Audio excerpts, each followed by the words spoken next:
Merci d'être là. Nous ne sommes pas assez nombreux. Il en fallait des milliers de Strasbourgeois qui descendent dans la rue pour dire non à cette politique migratoire qui assassine. Oui, cette politique migratoire assassine des gens simples.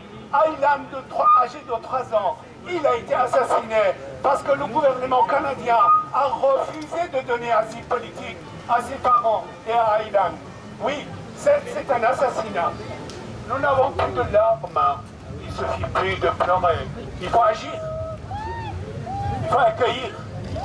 Il faut détruire les forteresses.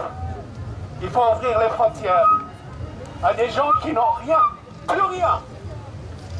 Ils sont prêts à mourir plutôt que rester en Syrie, en Irak, en Afghanistan et de souffrir.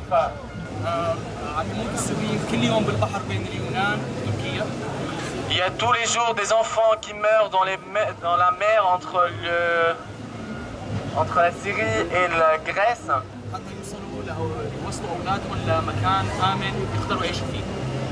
De façon à ce qu'ils puissent ramener leurs enfants, les parents du coup ramener leurs enfants dans un pays où ils peuvent vivre librement sans guerre. La demande aux citoyens français,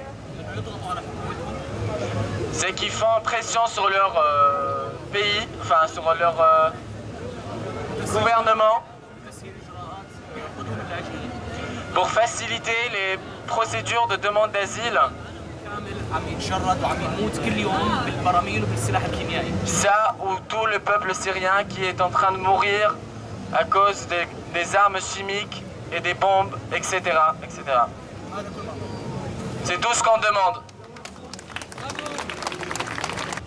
Nous sommes ici pour 2 choses. Il y a 2 urgences pour les réfugiés syriens. Première urgence, c'est améliorer l'accueil des Syriens lorsqu'ils arrivent ici. Il y a 4,5 millions des Syriens qui sont réfugiés à l'extérieur du pays.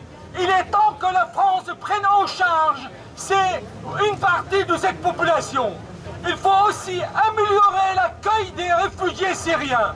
Améliorer l'accueil des réfugiés syriens est une nécessité. Parce que vous savez quand il y a quelqu'un qui vient tout seul ici, il reste des mois sous les ponts avant qu'on reconnaisse son statut comme réfugié. Deuxième urgence pour nous, il faut traiter la racine de ce problème. Pourquoi il y a un afflux des réfugiés ici? C'est parce qu'il y a une guerre là-bas, parce qu'il y a un régime fasciste qui détruit le pays. La Syrie est détruite à 60%. Le régime a tué 300 000 personnes. 300 000 personnes tuées en Syrie. Il est temps que la France, avec l'Allemagne, prenne une initiative commune pour que cette guerre s'arrête. Il faut faire pression auprès des États-Unis. Je ne parle pas des Nations Unies, des États-Unis, pour qu'on prenne la responsabilité d'arrêter la guerre. On ne peut plus. Le peuple syrien souffre. Le drame se déroule devant nos yeux. Et nous sommes avec les bras croisés. Il est temps, il est urgent que cette guerre s'arrête. Aidez-nous à 2 choses. Améliorer l'accueil des réfugiés et arrêter cette guerre. Je vous remercie.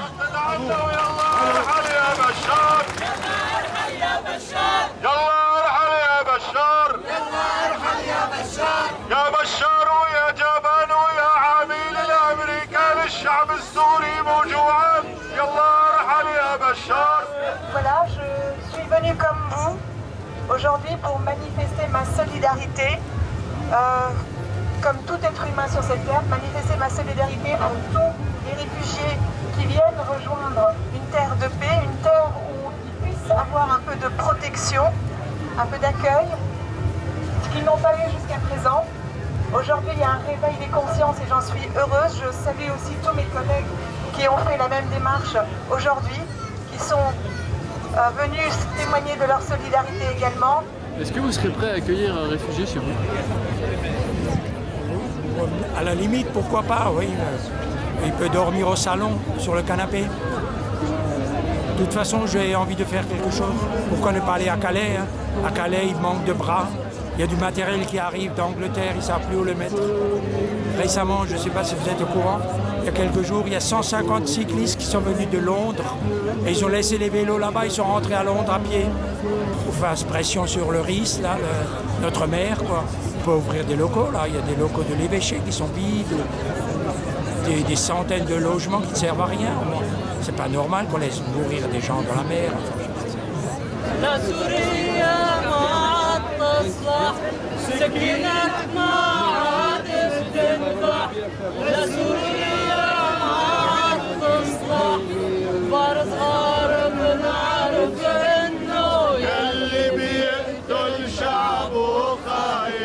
C'était une organisation spontanée, mais quand même on a pris contact avec des autres organismes pour qu'on puisse le faire aujourd'hui. Rester aussi est un acte de résistance. Donc on envoie des fournitures scolaires, on envoie de la nourriture, on envoie des convois humanitaires pour la Syrie. Nous avons envoyé d'ici d'Alsace notre 18e semi-remorque il y a à peine un mois et demi. Ça c'est pour un travail qu'on fait.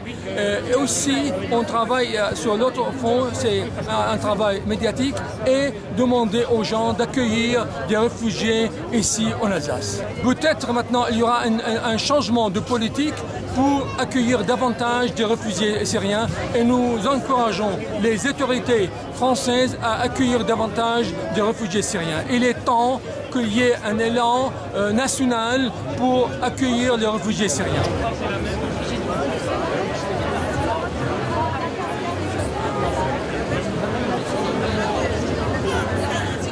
Les grands médias dominants dans toute l'Europe en ce moment sont en train d'insister lourdement sur la question, soi-disant la crise migratoire. Ils sont en train de nourrir une hystérie collective qui nourrit toutes les extrêmes droites et la xénophobie. On voit qu'en Allemagne en ce moment il y a une grande double mobilisation qui s'affronte entre les mobilisations nationalistes type Pegida, islamophobes, face à des mobilisations populaires de solidarité internationale et de soutien aux réfugiés. L'implication de la guerre avec l'État islamique, le Daesh, soutenu effectivement financièrement et au niveau matériel avec des armes par l'AKP et Erdogan en Turquie et avec le soutien plus ou moins implicite, plus ou moins direct des États occidentaux qui veulent absolument évidemment pas mettre ça en avant. En tant que collectif, vous vous préparez à aider ou à soutenir des réfugiés qui arriveraient à Strasbourg? À supposer que comme en Allemagne ou en Autriche, il y a un afflux conséquent de réfugiés, on peut évidemment concevoir voir quelle structure matérielle, quel soutien à tous les niveaux juridiques, de protection aussi contre les groupes d'extrême droite. Comme on le voit en Allemagne, il y a des agressions contre des centres de réfugiés, protégés par des antifascistes et des antiracistes. Donc pour le moment, voilà, Strasbourg et en France en général, on est encore entre guillemets, j'aime pas le mot protégé de l'afflux de réfugiés. C'est surtout en Autriche, en Hongrie où le gouvernement fascisant numérote les gens sur les bras pour les foutre dans des camps, les empêchant de se déplacer. Et c'est tout ça que voilà. Donc évidemment soutien aux réfugiés s'il y en a qui arrivent, évidemment protection par rapport à la répression d'État, à la police, à l'extrême droite, aux xénophobes de tout poil.